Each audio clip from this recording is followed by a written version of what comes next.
The markets closed Friday. Silver dropped 31%, the biggest single-day loss in recorded history. But that's not what should concern you. What happened after the crash is what nobody is talking about. 3 major dealers shut down silver sales completely. Physical silver is disappearing. And tonight, the Asian markets open. Tonight, everything changes. Welcome to Currency Archive. If this channel has ever helped you see what's really happening behind the numbers, you already know what to do. But if you haven't yet, hit that subscribe button. Think of it this way.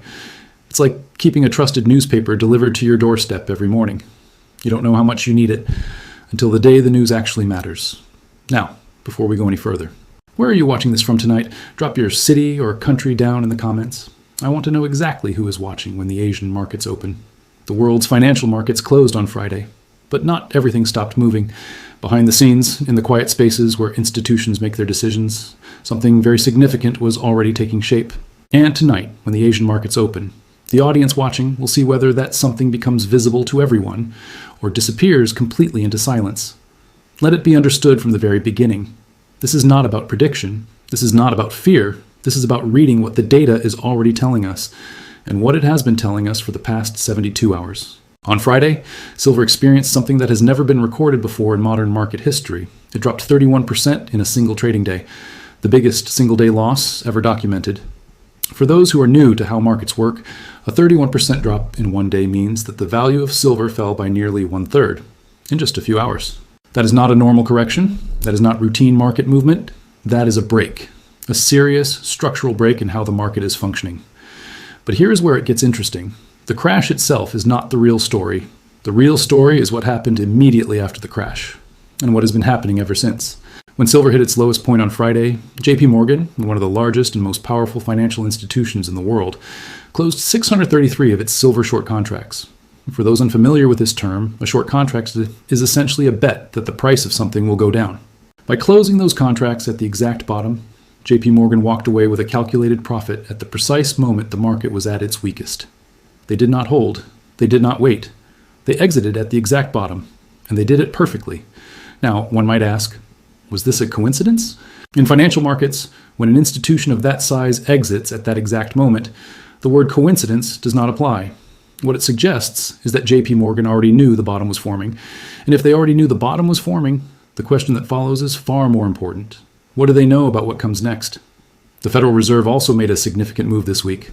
The Fed announced a shift toward anti-quantitative easing, meaning they are tightening, not loosening, monetary policy. Rate cuts are being paired with balance sheet reduction. For the business community and for serious decision makers, this is not a minor policy adjustment. This is a fundamental change in the direction of money. When the Fed pulls back, liquidity tightens. When liquidity tightens, asset prices come under pressure. And precious metals, which have traditionally been seen as safe stores of value, do not automatically escape that pressure. This is why Friday's crash, as shocking as it was, needs to be understood within a larger framework. It did not happen in isolation. It happened alongside a Fed policy shift, alongside JP Morgan's precise exit, and alongside something else, something that is happening right now, in real time in the physical markets. Over the past several days, it has become increasingly difficult to source physical silver. Not just difficult, near impossible. Major dealers, institutions that have operated for years without interruption, have begun shutting down silver sales entirely. The last time anything close to this occurred was during the COVID panic of 2020. And that comparison alone should tell the audience exactly how serious the current situation is. Physical silver and paper silver are two different things. Paper silver is traded on exchanges. It is a contract, a promise, a number on a screen. Physical silver is the actual metal. When dealers cannot source the physical metal, it means the gap between what is being traded on paper and what actually exists in the real world is widening. And that gap, that dislocation, is exactly what tonight's Asian opening will test. The Asian markets are the first major session to open after everything that happened on Friday. They will be the first real indicator of whether the paper market can hold its structure or whether the physical shortage forces a break that no institution can control. Tonight is not just another trading session. Tonight, the data will begin to speak clearly. And for those watching, truly watching, the numbers will not lie. The silence ends in a few hours. There's an old saying among seasoned market analysts, follow the money. But in the current situation, following the money is not enough. One must follow the trail, the sequence of moves, the timing, the pattern, because when institutions act, they rarely act without reason. And in the past 72 hours, the trail they have left behind is extraordinarily difficult to ignore. It begins with the Chicago Mercantile Exchange, known simply as CME.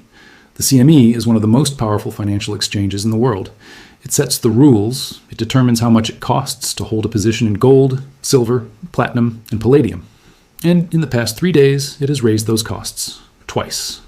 The first margin hike came on January 28th. It was significant on its own, but it was the second hike, effective Monday, February the 2nd, that changed the conversation entirely. Because when an exchange raises margins twice in 72 hours, it is not routine maintenance. It is a signal that something is happening beneath the surface that the exchange itself is trying to manage.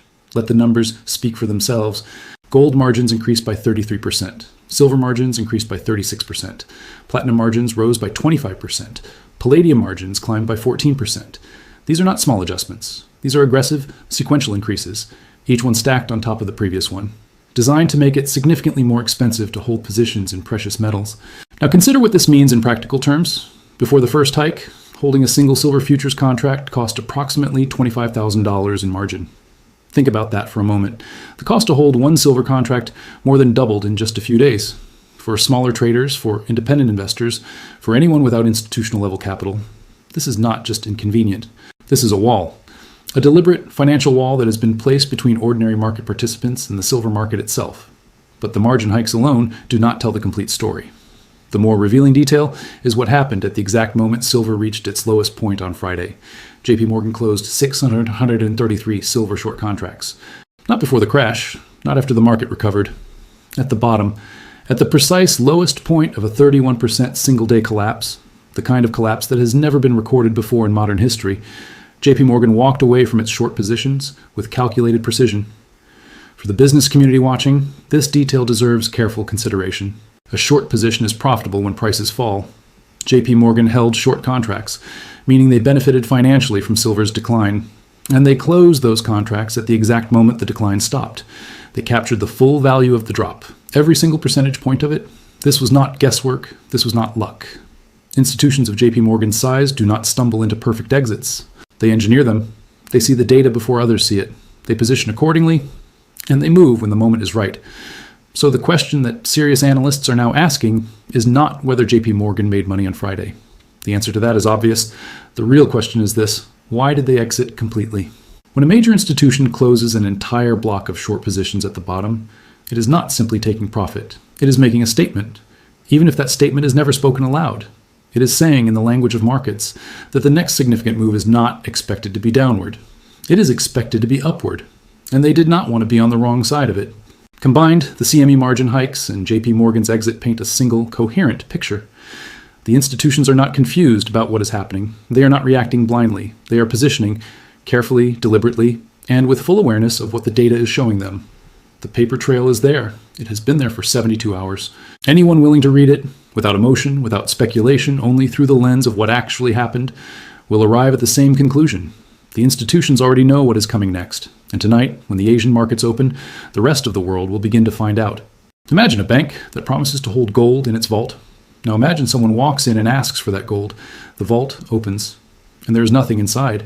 That is not a hypothetical scenario unfolding in precious metals markets right now. That is, in essence, exactly what the physical silver market is beginning to reveal. And what it is revealing is far more dangerous than any single-day price crash could ever be.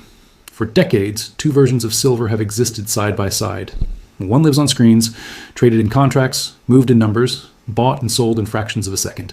This is paper silver. The other version is real. It can be held, it can be weighed, it can be stored in a vault or carried in a hand. This is physical silver.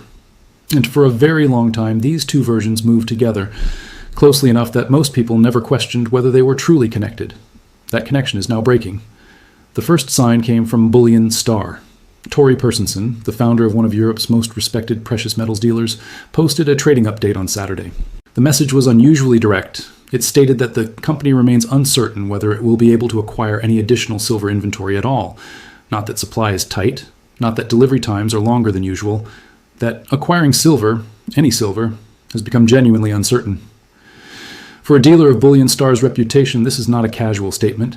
These are professionals who have navigated volatile markets for years. They do not use the word uncertain lightly.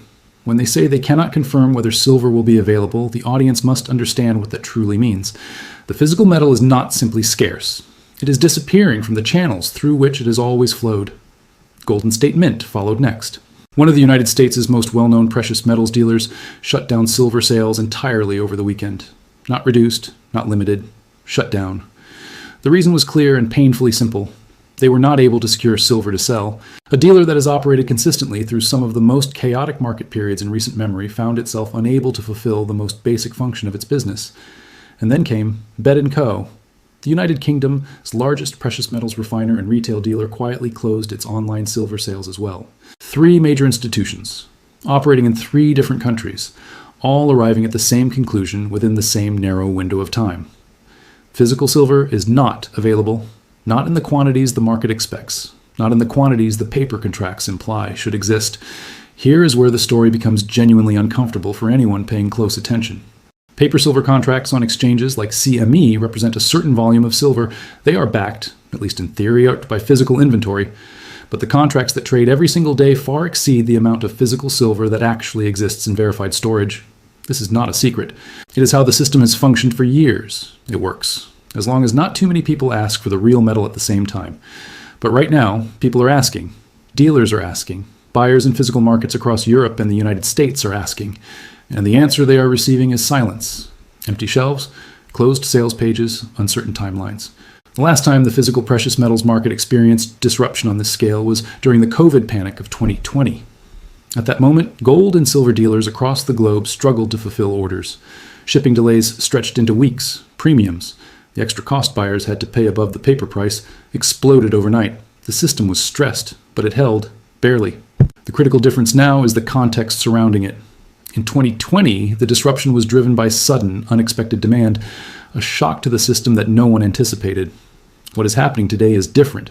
The physical shortage is arriving alongside deliberate margin hikes from CME, alongside JP Morgan's precise exit from short positions, and alongside a Fed policy shift that is tightening liquidity across all asset classes simultaneously. This is not one crack appearing in isolation. These are multiple pressure points activating at the same time. Tonight, the Asian markets open.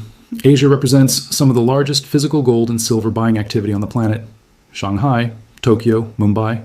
These are not markets driven purely by paper contracts. These are markets where physical demand is real, immediate, and unforgiving.